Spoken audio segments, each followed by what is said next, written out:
Alright, what is up my dudes and dudettes? Welcome back to another video. My name is Jovani and I hope you guys are having a wonderful day today. As you can see behind me, and as you could probably tell from the title of the video and the thumbnail, I have picked up yet another classic project car.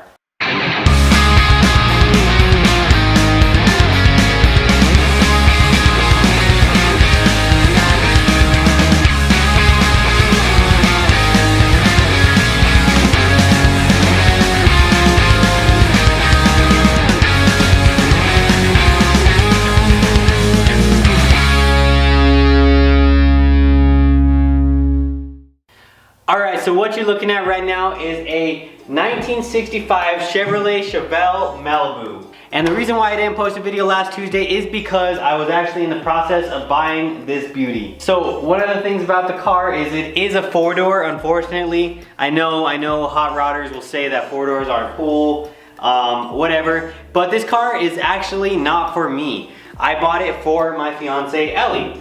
So Ellie really loves Chevelles, and we've been looking for the last year or so, trying to find her a nice Chevelle at an affordable price. As you may or may not know, I do a lot of work by myself, so the condition of it was not very important to me. It was more of a price thing. We had looked, and of course, like everyone else, she wanted a 67 to 72 Chevelle. So if you don't know what that looks like, just think of Dom Toretto's Chevelle in Fast and the Furious. So, you know, like everyone else, you wanted the, 69 muscle car Chevelle, and we have had a really hard time finding one. We found some, but they were all starting at like $10,000 for things that were in way worse condition than this one is. So that's why we ended up picking up this 1965 Chevelle. When we went to go check it out, we met the guy. He was a real cool guy, and she kind of fell in love with it. She thought the pink color, I guess coral pink color, was just really quirky, and I'm gonna dive into it more, but she thought the pink color was really cool. She liked the style of the car. She likes that it's a four-door because she can get the kids in and out easily and whatnot. And the best part was that this car actually does run and drive. I drove it home from the guy's house, and yeah, it runs and drives great. And since you guys might be wondering, I did pay about $2,000 total for the car. That was a mix between trading some stuff I had and cash. Grand total would be about $2,000. For the price of the car, it was a pretty good deal. However, like most cars in the $2,000 range, there are a few things wrong with it, and it being a classic makes it no exceptions to that rule. So let's go ahead and dive in and take a deeper look at it, and I'll explain to you guys a couple things I want to do and a couple things I have to do. Alright, so let me walk you guys around the car a little bit. So first things first, right away you could tell there's this big, I don't exactly know how this happened or what this is, but it looks like just some minor damage to the bodywork. It's not dented in or anything. It's just almost down to bare metal. It looks like they might have scraped against like a pole or something. I'm not sure, but there is just some minor body damage right there. And we come up here to the front, there is a missing headlight bezel right here. So I need to get one of those to make that complete. And then over here we're gonna need a whole new grille because this one is dented in quite a bit and really not worth salvaging. The grills aren't super expensive compared to my truck. The grill is like just under 200 bucks, and like a new grill for my truck back there, that would be about $900. So not too bad, something I'm willing to spend some money on. One of the bigger issues on this is probably back here. So down here, this is the driver's side rear fender. You can just see all this rust and cancer. It's really not looking good back here. Metal's still fairly strong, but it's just kind of gone to waste back here. So we're gonna have to replace that. I'm thinking if they sell a patch panel, I could probably add that on. If not, the whole fender itself, well, we might have to replace the whole fender. So that's kind of a bummer, but with a car this old at this price, those are just things that you're gonna have to deal with. So we have some minor rust damage on this side as well. Definitely not as bad as the other side, but still something we have to take a look at. It's starting to bubble up the paint. So it's starting to bubble up the paint a little bit right there. And just generally, we want to take care of this before it starts rotting away everything like that other side. There's a few more rust holes in certain places. Right there's one, and right here is another. As much as I would love to keep this paint, it's not the original paint, unfortunately. Well, I guess fortunately, it's not the original paint. The original paint color was actually a brownish green, I can't really tell. So I'm not too concerned about removing the paint.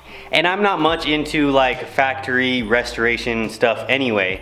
I'm a hot rodder, that's what I do. You can see my truck over there, that thing is not stock anymore, so I don't plan on keeping this thing stock either. Plus, it's a 4-door 65 Chevelle. It's not a very valuable car, but I am gonna make it cool. I am gonna make it super cool. So on that note, one of the biggest selling points for Ellie, like I said, was this color. She is just infatuated with this color, and it is actually a really cool color. It looks like something that could have rolled out of Detroit in 1965. It's definitely a classic color. And they did do a decent job of matching the entire interior to that color. Not sure if they didn't do too good of a job painting it, or if it's just really in a really old paint job, because if we take a look at some things, the steering wheel is just starting to fade away. The dash isn't in bad condition. The dash itself is actually in great condition. The paint is not in bad condition, but I don't know if you guys will be able to see that, but down there, basically all the paint has just chipped away right there. So it's not great. I do wish that we could just keep the color the way it is and not have to sand everything down. But unfortunately at this point, with all the rust spots and everything, the best idea probably would be to just sand this whole car down completely and repaint it. And most likely we're gonna wrap it. And I'm not gonna get into too much details about what we're gonna do after that point, but I will definitely keep you guys up to date on this project. And unfortunately, from sitting out in the sun so long, these seats are pretty faded. They did do a really good job of restoring them, but we probably will have to get those reupholstered again, just because they are pretty faded. And yeah, unfortunately we're gonna have to do that. But let me pop this hood and show you guys what it's got underneath. Alright, so I hope you guys aren't too underwhelmed, but this is just a basic inline-6 engine. It's not a V8 or anything cool like that, but it does run and it does drive. So yeah, just I believe it's a 250 or a 230. I haven't been able to double check. But if you guys know anything about old GM engines, this thing is a workhorse. They've had these even in my truck. This truck had a 235 inline-6, and this is where it gets its heritage from. A fun fact, the original Corvette, the first Corvette, had an engine similar to this. So it's a good old reliable motor. Carbureted, as you could tell. One of the issues we're having right now is, I believe it's the accelerator pump in the carb. We're just having an issue where it doesn't really idle correctly. You kind of always have to be leaning on the gas in order to get it going. So once we fix that, it should be good to go. You know, a good simple tune-up should work fine. Change the spark plugs, check the distributor, all that good stuff. You know, the usual stuff you have to do with a classic car. I'll take you guys through the interior again. All the electrical components seem to be working pretty well. This steering wheel was just put on completely wrong. This is actually not straight, but when the wheels are straight, it's actually upside down. So we'll have to fix that. Like I said, seats probably could use a reupholstering. We'll clean them up and see how they come out. But you do have that big, giant back seat that some kids were probably conceived in. Headliner is actually in great condition. They did a great job on that. I don't think I'll be playing with that too much. Came with the free blanket. I don't think I'm gonna be using that at all though. So there is a list of about 3 or 4 things I wanna get done within the next couple weeks to be able to get this thing going and cruising around town. I've already got it registered, which is fantastic. But one of those things is the carb, as I mentioned. We wanna get that carb dialed in to be able to drive it reliably. Ellie needs to be able to drive it reliably. She's not gonna be fiddling around with the gas and the accelerator and all this stuff. I want her to just be able to get in the car, start it, and go. On that note, if you're gonna go somewhere, you also need to stop. This car came factory equipped with a single reservoir master cylinder. And what that means is you're basically putting all your eggs into one basket. If something goes wrong anywhere in the braking system, if anything fails, you have no brakes, absolutely no brakes, which is not ideal. Most cars today have a 2 reservoir master cylinder, which means if one side fails or if anything fails, you always have that second reservoir to at least stop you safely. So another priority is changing that out for a 2 reservoir master cylinder. That looks like a pretty straightforward process. I'm not sure if at the same time I'm gonna go ahead and go disc brakes. For now, I might just change the brake master cylinder. I'm not completely 100% sure yet. All right, and then one of the last things I want to do, well, one of the other things I want to do on my priority list is I want to at least change the wheels and tires. Who knows how old these tires are? I wouldn't trust them on a highway or anything like that. And these rims, I mean, they're probably original, they're probably factory correct, but I don't want them. I want some sweet rims and some sick tires on this. So that's another one of my priorities. And I would also love to start this baby up and go for a ride with you guys, but I need to get a new battery. It's on the charger right now. I'll see if it holds a charge. So you guys will have to wait till the next video to go for a ride with me. So yeah guys, I hope you enjoyed this video. It's exciting to have another project car in here, and it's exciting to get Ellie into cars as much as I am. I think she's just been kind of sitting on the sideline waiting till she could get her hands on something that she enjoys, like this car. Ellie is just super in love with this car. When we first saw it, you could just tell that she wanted it. There was no questions at all. And I ended up buying it pretty much that day that we saw it.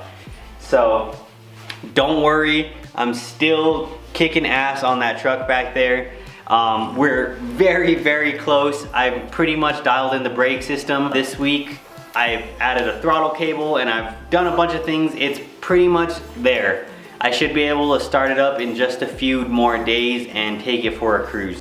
I'm happy to say that I will have plenty more content. I know I've been slacking, but we got 2 cars we got to work on. It should be plenty of content. I hope you guys would stick around, and if you want to, go ahead and hit the subscribe button and like this video. It'll help me out a lot.